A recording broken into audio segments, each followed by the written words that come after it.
তাদের এজেন্ডা অনেকে বলছেন আসলে ভারতের এজেন্ডা, তার সাথে রাজনৈতিক একটি বিশেষ রাজনৈতিক দলের এজেন্ডা বাস্তবায়নের কারণেও তারা এই ধরনের হামলা মামলা ঘটনা ঘটিয়েছে।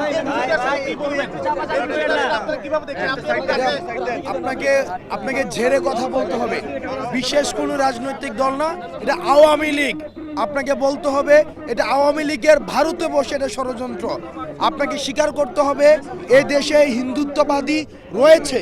আপনি যদি এই হিন্দুত্ববাদী যে মনোভাবটা, এই উগ্রবাদী মনোভাবটা যদি আপনি স্বীকার করতে না পারেন, তাহলে এই সমস্যাটা সমাধান করা সম্ভব না।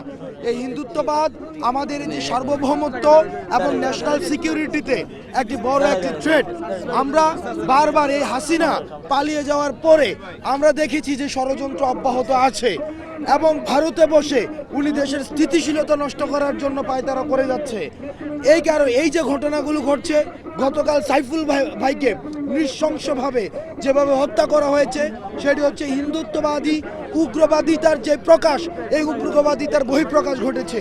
সেজন্য সাইফুল ভাইকে যারা এই যে এইভাবে হত্যা করেছে তাদের বিচার করতে হবে। ইসকনকে এই উগ্রবাদিতা ছড়ানোর জন্য নিষিদ্ধ করতে হবে। আমাদেরকে স্পষ্টভাবে বলতে হবে এই দেশে ভারতীয় হিন্দুত্ববাদিতা রয়েছে, হিন্দুত্ববাদিতার আগ্রাসন রয়েছে। আমাদের এই সাম্প্রদায়িক সম্প্রীতিকে নষ্ট করার জন্য 5 আগস্টের পরে আমাদের কোনো ভারতীয় ভাই, কোনো আমাদের হিন্দু ভাই এমন হয় নাই যে তার মন্দির ভাঙা হয়েছে, তার সম্পদ দখল হয়েছে। আমাদের দাড়ি টুপিওয়ালা ভাইরাই এইসব মন্দিরকে পাহারা দিয়েছে।